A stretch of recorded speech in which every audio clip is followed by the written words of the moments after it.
Amitofo, kali ini kita akan membahas Guanxin Pusa Wehe有千手千眼. Mengapa Guanxin Pusa Bodhisattva Avalokitesvara memiliki tangan 1000 dan mata 1000? Jadi di Tapei Sin Toloni Jing, di sutra ini, sutra Tapei Zhou ini dikatakan bahwa Guanxin Pusa ini pertama kali mendengarkan Tapei Zhou, mantra Welas Asisi, mantra Tapei Zhou ini dari Qian Guang Wang Jing Zhu Zhu Lai, Qian Guang Wang Jing, Qian Guang Wang Jing Zhu Zhu Lai, dari bodhisattva lain juga. Jadi bodhisattva Avalokitesvara saat mendengar itu tingkat bodhisattva, tingkat pusa masih di tingkat pertama. Tingkat pertama apa? Tingkat pertama dari 10 bumi. Jadi jenjang dari kita makhluk awal untuk mencapai kebuddhaan itu ada 52 tingkat. 52 tingkat. Di dalamnya itu ada 10 tingkat yang disebut 10 tingkat bumi, seti, 10 tingkat bumi. Jadi pada masa itu Guanxin Pusa masih di tingkat pertama bumi. Jadi tingkat pertama bumi ini apa? Tingkat pertama bumi itu adalah bodhisattva harus berlatih dana paramita. Tingkat kedua bumi itu harus berlatih apa? Tingkat kedua itu berlatih sila. Yang ketiga berlatih apa? Berlatih renlu, kesabaran. Yang keempat itu berlatih semangat paramita, wirya paramita. Yang kelima itu berlatih apa? Meditasi, chan polomi. Yang keenam berlatih pore polomi, prasna, kebijaksanaan. Yang ketujuh berlatih apa? Fang bian fa itu kepraktisan, kemudahan, memberi makhluk hidup itu kemudahan, jalan singkat. Untuk apa? Meninggalkan penderitaannya. Jadi ini maksudnya Fang Bian Fa itu keahlian seorang bodhisattva dibandingkan arahat. Arahat itu berarti diri apa? Untuk memutuskan kilesanya sendiri, memutuskan kelahiran dan kematiannya, rantai ini, kelahiran, kematian, penderitaan samsara ini. Tapi bodhisattva harus memiliki keahlian untuk bisa menolong semua makhluk dari penderitaan. Jadi keahliannya harus dia pelajari karena sifat manusia itu berbeda-beda. Di sutra dikatakan, diumpamakan bahwa sifat manusia itu ada 84.000. Itu hanya perumpamaan, sesungguhnya lebih banyak.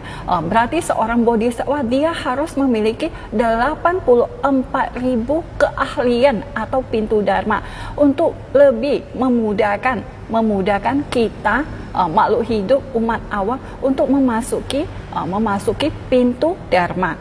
Jadi seorang bodhisattva ini dia harus belajar di tingkat bumi 7 ini, belajar kemudahan. Ini mungkin agak sulit dipahami. Misalnya begini saja, jika kita buka restoran, kita hanya menyediakan nasi padang, berarti kita tidak menjual Chinese food, tidak menjual hot pot atau Sang-o, tidak menjual itu minuman Chinese food, atau kita tidak menjual Jawa food gitu, hanya kita menjual Padang food gitu. Jadi kalau misalnya yang ingin makan Chinese food di mana, dia harus mencari tempat lain. Jadi bagi seorang bodhisattva itu dia tidak boleh menolak makhluk hidup yang mendatanginya, yang memohon, yang meminta pertolongan kepadanya. Jadi di tingkat ketujuh ini dia harus mempelajari banyak keahlian, kemampuan. Jadi pada tingkat 8 baru dia mencapai putong ti. Putong ti ini artinya tidak akan mundur lagi. Jadi sebelum bodhisattva seorang bodhisattva mencapai tingkat ke-8 ini, tingkat ke-8 putong ti, tak tergoyahkan ini, seorang bodhisattva mungkin dia akan mundur dalam pelatihannya, maju mundur. Jadi kita harus harus bisa belajar semangatnya. Pada tingkat ketujuh tingkat kesembilan bumi ini belajar apa? Bodhisattva menyempurnakan sentong, abhinanya atau kekuatan batinnya atau kesaktiannya. Pada tingkat 10 baru dia mencapai apa? Fu hui, kebajikan dan kebijaksanaannya telah sempurna. Jadi 10 bumi itu di dalam 52 tingkat itu 10 bumi ini termasuk dari apa? Dari tingkat 32 sampai 42. Jadi Jadi masih ada tingkat-tingkat di atasnya yang harus disempurnakan oleh seorang calon Buddha untuk mencapai kebuddhaan. Jadi ini Kuan Yin Pusat pada saat mendengar Tapezo dari tingkat pertama, cuti tingkat pertama, bumi pertama itu dia mencapai bumi ke-8. Jadi bumi ini bukan bumi yang kita tinggal ini. Bumi ini hanya menanam, perumpamaan dari menanam bumi, tanah, tempat menanam. Ti itu tanah atau bumi, sama aja. Jadi dia harus seorang bodhisattva harus rajin menanam 10 paramita ini, menyempurnakan 10 paramitanya. Jadi dari tingkat 1 sampai melompat ke tingkat 8 Kuan Yin Pusat pada saat pertama kali mendengarkan Tapezo.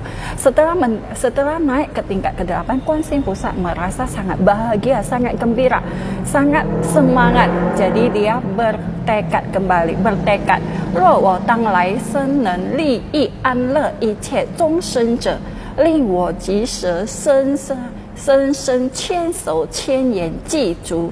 Jadi jika di masa mendatang saya bisa menyelamatkan, membantu, menolong, menyenangkan, memberi manfaat kepada semua makhluk hidup, saat ini juga saya akan memiliki 1000 tangan dan 1000 mata untuk bisa mencapai mereka. Jadi ini ada tekad sang bodhisattva untuk apa? Untuk segera memiliki 1000 mata itu diumpamakan sebagai apa? Kebijaksanaannya, menyempurnakan kebijaksanaannya. Untuk memiliki 1000 tangan itu perumpamaan apa? Cipei welas asi. Jadi Kuan Yin Pusat bertekad untuk menyempurnakan kebijaksanaannya dan welas asinya untuk apa? Sesegera mungkin, secepat mungkin bisa melihat, bisa mengetahui makhluk mana yang sedang menderita. Tangannya 1000 tangan itu supaya secepatnya mencapai, mendapati, menyelamatkan kita, tiba di tempat yang kita, dimanapun kita berada di 6 alam ini. Jadi Qian Shou Qian Yan Kuan Yin Pusat itu asalnya dari mana? Dari Sang Buddha mendengarkan mantra Tapezo, mantra welas asi ini, dan langsung bertekad. Jadi kita harus belajar kepada apa? Kepada semangat para bodhisattva. Mereka ketika mendapatkan hal yang baik, mendengarkan dharma, kita sering mungkin ke vihara atau ke online live gini mendengarkan ke dharma. Setelah mendengar dharma, kita merasa gembira, merasa bahagia mendapatkan permata dari Sang Buddha. Setelah itu kita harus bertekad apa? Mempraktekkan apa yang telah kita dengar. Makin lama welas asih kita makin bertambah, kebijaksanaan kita makin berkembang, segala paramita kita akan ada jalannya untuk kita sempurnakan. Begitulah kalau kita bertekad untuk belajar Buddha Dhamma, untuk mengembangkan rasa welas asih kita, untuk menolong diri kita sendiri dan semua makhluk. Semoga semuanya bisa bermanfaat dari penjelasan suhu. Amithopo.